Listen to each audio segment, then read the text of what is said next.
Every single year at about this time, automotive groups across social media receive a slew of posts from outraged individuals who've convinced themselves that their car's road tax is set to double.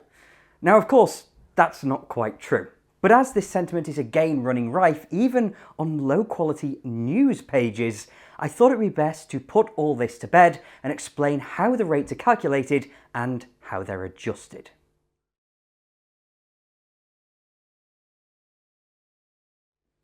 Now, before we get into it, some intelligent soul will have already raced to the comments to deliver the infamous line, "There's no such thing as road tax."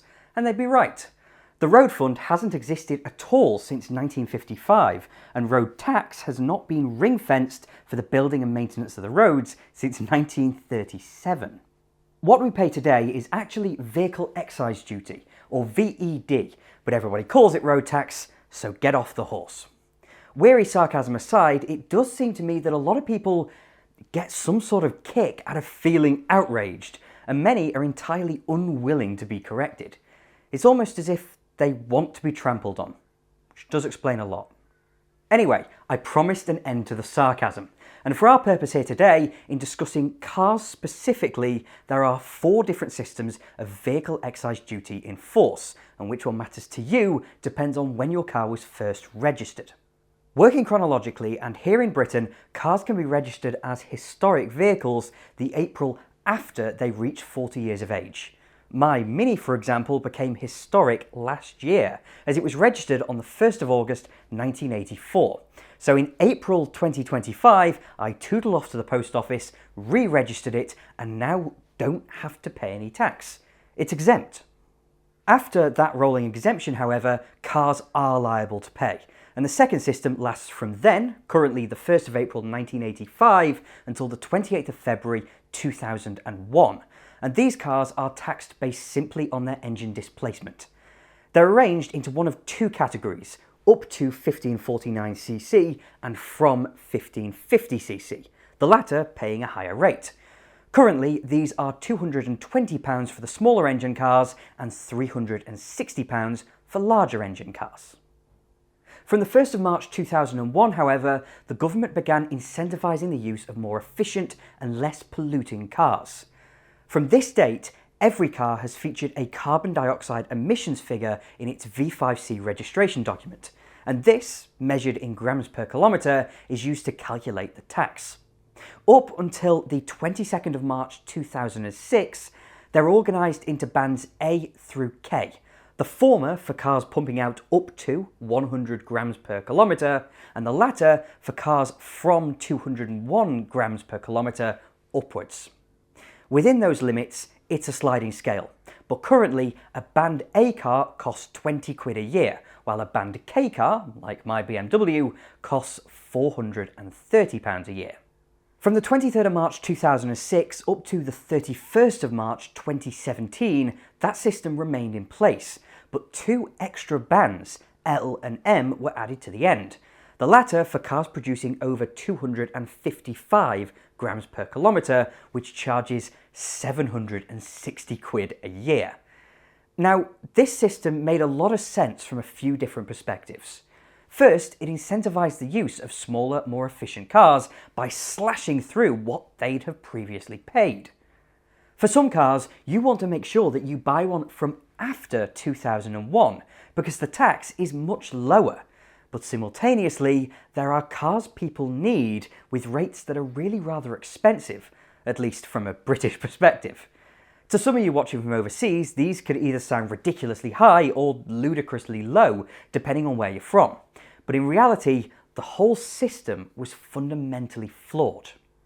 First, it was part of the reason that diesel cars were incentivised, and they are terrible for public health.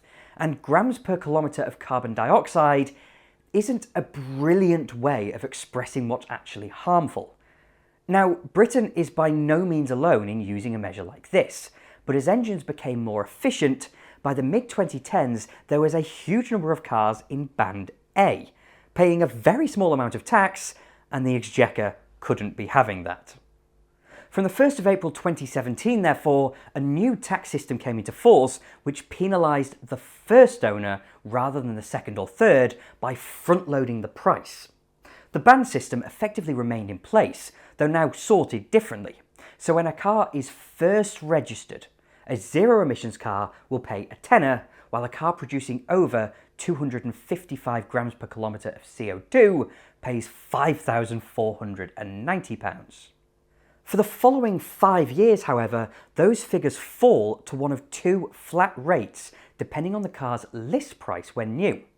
For combustion models costing over £40,000 and EVs costing over £50,000, the annual tax is £620, while cheaper cars pay £195. Once those 5 years pass, however, the higher rate falls to match the lower rate, which is then paid in perpetuity. Now, it doesn't take a genius to work out that the current system is even more flawed than the previous one, as it now costs just as much to tax a Toyota Aygo as it does a Rolls-Royce Cullinan. Additionally, that initial tax remains based on CO2, which is a flawed measure for combustion cars and isn't a measure at all for EVs. Then the £40,000 threshold is merely a form of fiscal drag, designed specifically to look manageable in 2017, but now looks like a farce. But anyway, I'm not really here to posture, at least today. But be assured that the system will have to change to something both fairer and more profitable in the near future. But here in Britain, the precedent is that cars will remain on their existing tax system for their entire life, barring the historic rolling exemption, of course. In April last year, the electric car exemption was finally binned, and as has been heavily publicised, EVs and hybrids will begin paying per mile from 2028. This is to replace fuel duty, which, if you hadn't noticed, is already a pay per mile system. But as that's not in force yet, it's a subject for another day. What we care for right now is how the rates I've already explained will be changing in April 2026. And as I've said, there's been a whole load of fear-mongering and outright lies from people who like feeling trodden on. For a number of years now, VED has risen every year by RPI inflation, the retail price index, and 2026 is just more of the same. The exception to this is that first-year charge on brand new cars, which is more a purchase tax than a road tax, which has seen rises in recent years well past the RPI rate to match the engineering advancements that have been made in the last 9 years. That's entirely understandable when you think about it, and as it's a one-off charge, it's entirely secondary to the crux of our conversation. But back to the annual changes, and while wages are not rising to match this, there is a clear argument to be made that such a hike is unjustifiable. But to describe it as shocking, out of the blue, or crippling is objectively ridiculous. If you're on the flat rate, for example, then you'll probably see that rising from £195 to £200. Nothing is doubling, and nothing will force you to change cars. It would, however, be easy to think that way if you believed the utter tripe written in publications including The Express, who've chosen the headline, "Rachel Reeves slammed for going after families with £760 car tax bill. Nothing safe!" Only they're lying. First is the low-hanging fruit. Band M cars already pay 760 quid.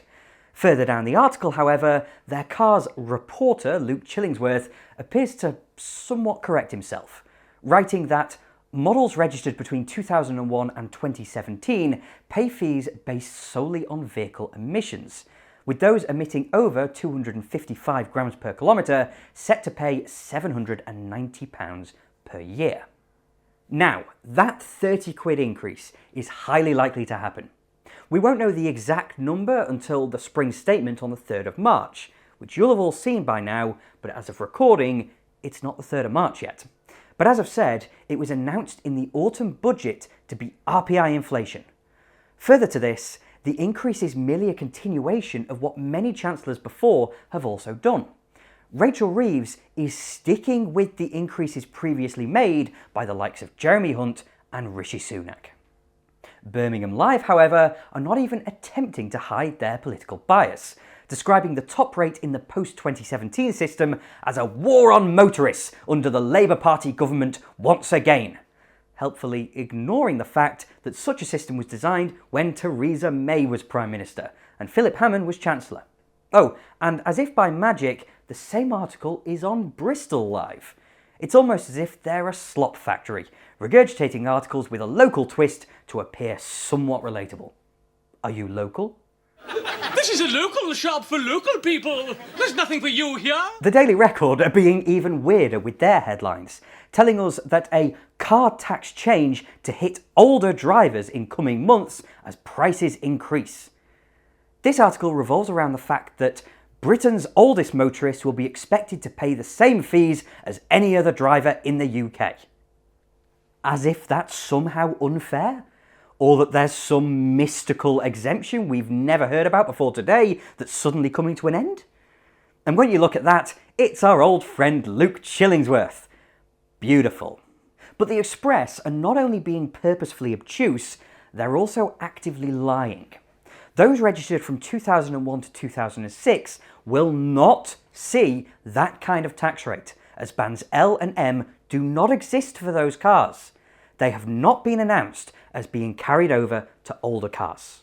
Similarly, The Telegraph ran a story at the end of January complaining about how post-2006 cars are now uneconomical to run due to the tax rate. Generally, I do agree with this, and I think it's unjust. But to suggest they've suddenly become uneconomical is to ignore the fact they've been paying this kind of rate, adjusted for inflation, since they were brand new some 20 years ago. Not a single owner of a Band M car will be shocked by a 30-odd quid increase to their annual £760 tax. This narrative is ridiculous. Yet across social media, there's rage bait after clickbait after lie after fearmonger. The bottom line is this: how much do you pay to tax your car? Add a little bit on, and that's how much you'll pay this year.